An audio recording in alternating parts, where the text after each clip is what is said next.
नमस्कार।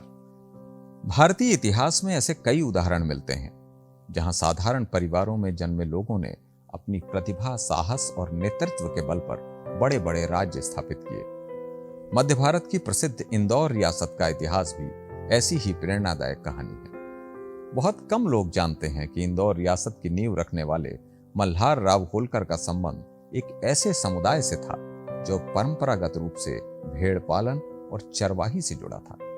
लेकिन साधारण परिवार में जन्म लेने के बाद भी मल्हार राव की जीवन यात्रा असाधारण रही। यही गडरिया का लड़का आगे चलकर इंदौर का शासक बना और मालवा में मराठा सत्ता की नींव मजबूत करने में बड़ी भूमिका निभाई। मल्हार राव होलकर का जन्म 16 मार्च 1693 को महाराष्ट्र के पुणे जिले के जेजुरी के निकट नीरा नदी के तट पर स्थित होल गांव में एक धनगर परिवार में हुआ था। धनगर समुदाय परंपरागत रूप से भेड़ बकरियां पालने और पशुपालन के कार्य से जुड़ा रहा है। हिंदी भाषी क्षेत्र में इस समुदाय को प्रायः गडरिया समुदाय के समकक्ष माना जाता है। हालांकि उनका परिवार होल गांव का साधारण पर प्रतिष्ठित परिवार था। उनके पिता का नाम खंडूजी वीरकर था, जो गांव के पाटिल अर्थात मुखिया अधीन चौगुला के पद पर कार्य करते थे। मल्हार राव होलकर जब 3 वर्ष के थे तभी उनके पिता का निधन हो गया था, जिसके बाद उनके रिश्तेदारों ने उनकी पिता की जमीन और संपत्ति पर अपना अधिकार जमा लिया। इन विषम परिस्थितियों में उनकी मां उन्हें लेकर उनके मामा भोजराज के पास चली गईं। दरअसल उनकी मां प्रतिष्ठित बारगल परिवार से थी, जो खान देश के तलोदे में रहते थे और मराठा सरदार कदम्ब बांडे के अधीन कृषि और सेना का कार्य किया करते थे। मल्हार राव अपनी मामा की भेड़ें चराते और उनकी मां कृषि कार्य करती थी। लेकिन होलकर बचपन से ही बहुत साहसी थे। उनमें नेतृत्व और युद्ध कौशल के भी गुण थे। यही गुण आगे चलकर उन्हें भारतीय इतिहास के प्रमुख सेना नायकों में शामिल करने वाले थे। उनके इन्हीं गुणों को देखते हुए उनके मामा भोजराज ने उन्हें घुड़सवारी और भाला चलाने का प्रशिक्षण दिलवाया और सरदार बांडे की सेना में नियुक्त करवा दिया। 18वीं शताब्दी की शुरुआत में औरंगजेब की मृत्यु के बाद मुगल सत्ता कमजोर होने लगी और मराठे तेजी से उभरने लगे। इसी दौर में 1718 और 19 में पेशवा बालाजी विश्वनाथ ने सैयद बंधुओं की मदद के लिए दिल्ली अभियान किया। युवा मल्हार राव भी सरदार पंधारे के अधीन शिलेदार यानी घुड़सवार सैनिक के रूप में इस अभियान में शामिल हुए। इस अभियान में मल्हार राव ने अपने साहस और सैन्य कौशल से अलग पहचान बनाई। उन्हें यश, सम्मान और धन मिला, लेकिन सबसे महत्वपूर्ण बात यह थी कि पेशवा के युवा पुत्र बाजीराव की नजर मल्हार राव की प्रतिभा पर पड़ी। यही पहचान आगे चलकर दोनों के बीच एक मजबूत सैन्य और राजनीतिक संबंध की नींव बनाने वाली थी। अभियान से लौटने के बाद मल्हार राव के जीवन में एक नया मोड़ आया। उनके मामा भोजराज उनकी प्रतिभा और साहस से प्रभावित होकर अपनी बेटी गौतमा बाई का विवाह उनसे करना चाहते थे। दिल्ली अभियान की सफलता ने उनके इस विश्वास को और मजबूत कर दिया कि मल्हार राव आगे चलकर बड़ी ऊंचाइयां हासिल करेंगे। हालांकि उनकी पत्नी इस विवाह के पक्ष में नहीं थी, फिर भी विवाह हो गया। लेकिन विवाह के बाद भी सास का अपनी बेटी और दामाद के पारिवारिक जीवन में हस्तक्षेप जारी रहा, जिससे घरेलू तनाव बढ़ने लगा। परिवार की शांति और सम्मान बनाए रखने के उद्देश्य से मल्हार राव ने तलोड़ा छोड़ना ही उचित समझा और निकटवर्ती बड़वानी राज्य में चले गए। उस समय बड़वानी पर सिसोदिया राजपूतों का शासन था और मराठों के लगातार हमलों से राज्य परेशान था। ऐसे समय में मल्हार राव ने अपनी सैन्य कुशलता से बड़वानी की रक्षा की और मराठों के हमले को रोक दिया। लेकिन समस्या ये थी कि मल्हार राव खुद मराठा थे। उनकी इस कार्य की शिकायत पेशवा तक पहुंची। पेशवा ने उनसे जवाब मांगा तो मल्हार राव ने लड़ाई का रास्ता अपनाने के बजाय दोनों पक्षों के बीच समझौता कराने की पेशकश की। उन्होंने बड़वानी के शासक को मराठों को कर और अभियान का खर्च देने के लिए राजी कर लिया। इस तरह बिना किसी बड़े संघर्ष के दोनों पक्षों के बीच समझौता हो गया। इस घटना ने यह सिद्ध कर दिया कि मल्हार राव केवल वीर योद्धा और कुशल सेना नायक ही नहीं, बल्कि दूरदर्शी राजनीतिज्ञ और कुशल कूटनीतिज्ञ भी थे। बड़वानी मामले को बड़ी कुशलता पूर्वक सुलझाने के कारण पेशवा मल्हार राव से अत्यंत प्रसन्न हुए और उन्हें मराठा राज्य में शामिल होने का निमंत्रण दिया। लेकिन मल्हार राव ने यह कह के यह प्रस्ताव अस्वीकार कर दिया कि उनकी जिंदगी के लिए कोई निर्णय उनके मामा भोजराज ही ले सकते हैं। जिसके बाद पेशवा ने अपने एक विश्वसनीय अधिकारी बालोजी प्रभु को भोजराज बरगल से बात करने के लिए तलोदा भेज दिया। इस सम्मानजनक प्रस्ताव से भोजराज अत्यंत प्रसन्न हुए और उन्होंने मल्हार राव को पेशवा की सेना में जाने की अनुमति दे दी।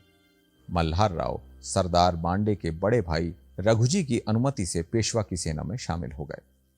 अप्रैल 1720 में पेशवा बालाजी विश्वनाथ के निधन के बाद उनके यशस्वी पुत्र बाजीराव पेशवा बने। वो सैनिक प्रतिभा को पहचानने की अद्भुत क्षमता रखते थे। उन्होंने मल्हार राव में केवल एक वीर घुड़सवार ही नहीं बल्कि भविष्य के एक सक्षम सेना नायक की संभावनाएं देखी। आगे चलकर यही विश्वास दोनों के बीच गहरे राजनीतिक और सैन्य संबंधों का आधार बना। बाजीराव पेशवा के संरक्षण में मल्हार राव होलकर का कद लगातार बढ़ता गया। अब वे केवल एक घुड़सवार सैनिक ही नहीं रह गए थे बल्कि पेशवा के भरोसेमंद सैन्य सरदारों में शामिल हो चुके थे। लेकिन उनकी असली पहचान अभी मालवा के मैदान में बनने वाली थी। उस समय मालवा मुगल साम्राज्य का एक महत्वपूर्ण प्रांत था और मराठा शासित दक्कन प्रांत से लगा हुआ था। औरंगजेब की मृत्यु के बाद मुगल सत्ता लगातार कमजोर हो रही थी। दूसरी ओर मराठे उत्तर भारत की ओर तेजी से बढ़ रहे थे। बाजीराव का लक्ष्य केवल छापामार हमले करना नहीं था बल्कि और क्षेत्रों पर नियंत्रण स्थापित करके स्थायी प्रभाव स्थापित करना भी था। अब चूंकि मालवा दक्कन को उत्तर भारत से जोड़ता था, इसलिए मालवा का क्षेत्र प्रसार के लिए मराठों का पहला लक्ष्य था। मराठों का लक्ष्य मालवा से चौथ वसूलना और वहां अपना प्रभाव स्थापित करना था। इसी उद्देश्य से मल्हार राव होलकर, राणोजी सिंधिया और उदाजी पवार लगातार मालवा में अभियान चला रहे थे।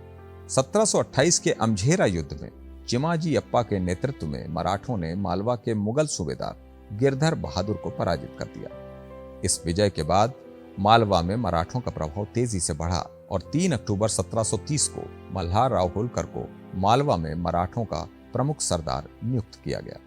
लेकिन अभी मराठों का स्थायी अधिकार स्थापित नहीं हुआ था। 1732 में सवाई जय सिंह मालवा के सूबेदार बने। मल्हार राव ने उनकी रसद आपूर्ति रोककर उन्हें मंदसौर में घेर लिया। मजबूर होकर जय सिंह ने मराठों को 28 परगनों से चौथ वसूलने का अधिकार दिया और 6 लाख रुपए भी दिए। मल्हार राव की इस सफलता से प्रसन्न होकर पेशवा बाजीराव ने 29 जुलाई 1732 को इन्हीं परगनों की जागीर उन्हें सौंप दी। इनमें कंपेल परगना भी था, जिसके अंतर्गत इंदौर का क्षेत्र आता था। यहीं से इंदौर और होलकर परिवार का रिश्ता शुरू हुआ और एक साधारण धनगर परिवार में जन्मे मल्हार राव की एक प्रभावशाली शासक बनने की यात्रा प्रारंभ हुई। इसके बाद मल्हार राव ने इंदौर क्षेत्र में अपनी सैन्य और प्रशासनिक उपस्थिति मजबूत करनी शुरू की। 1734 में उन्होंने यहां एक सैन्य शिविर स्थापित किया, जिसे बाद में मल्हारगंज के नाम से जाना गया। इंदौर उस समय उनके लिए केवल एक उनकी जागीर का हिस्सा नहीं था, बल्कि तेजी से विकसित होता हुआ सैन्य और व्यापारिक केंद्र बन गया था, क्योंकि चौधरी नंदलाल मंडलोई ने भी यहां पहली बार बसाहट प्रारंभ की थी और बाद में मल्हार राव ने उसे सैनिक केंद्र बना दिया। आगे चलकर 1747 में उन्होंने यहां अपने निवास हेतु राजवाड़ा की नींव रखी। हालांकि उनकी बहू अहिल्याबाई अपनी राजधानी इंदौर से महेश्वर ले गई थी। इंदौर में अपनी स्थिति मजबूत करने के बाद मल्हार राव ने यहीं से अपना शासन चलाना शुरू किया। आगे उन्होंने वसई में पुर्तगालियों के विरुद्ध अभियान में भाग लिया। बाजीराव के दिल्ली और भोपाल अभियानों तथा बाद में अफगानों के विरुद्ध पंजाब अभियान में भी हिस्सा लिया। लेकिन 1754 में भरतपुर के जाटों के विरुद्ध अभियान के दौरान उनके इकलौते पुत्र खंडे राव की मृत्यु हो गई। पुत्र वियोग के बावजूद मल्हार राव ने अपनी पुत्रवधू अहिल्याबाई को सती होने से रोका और उन्हें आगे बढ़ने का अवसर दिया। यह उस दौर के रूढ़िवादी समाज में एक असाधारण निर्णय था। इसके बाद मल्हार राव ने तीसरे पानीपत युद्ध में भी भाग लिया, लेकिन लगातार युद्धों, बढ़ती उम्र और पुराने घावों ने उनके स्वास्थ्य को खासा कमजोर कर दिया था। अंततः 20 मई 1766 को भिंड के पास आलमपुर में लगभग 75 वर्ष की आयु में उनका निधन हो गया। उनके बाद उनके युवा पौत्र मालेराव गद्दी पर बैठे, लेकिन वास्तविक शासन की जिम्मेदारी उनकी मां अहिल्याबाई होलकर ने संभाली। यहीं से शुरू हुआ भारतीय इतिहास की सबसे प्रसिद्ध महिला शासकों में से एक का गौरवशाली अध्याय, जिसका जिक्र हम आगे फिर कभी करेंगे। वीडियो यदि आपको पसंद आया हो तो इसे ज्यादा से ज्यादा लाइक करें और शेयर जरूर करें। अपनी राय हमें कमेंट्स बॉक्स में जरूर दें। चैनल शब्द सांची को सब्सक्राइब करना बिल्कुल ना भूलें। ऐसे ही वीडियो और ताज़ा न्यूज़ अपडेट्स के लिए लगातार हमसे जुड़े रहें, यानी शब्द सांची से। आपका बहुत बहुत धन्यवाद। नमस्कार।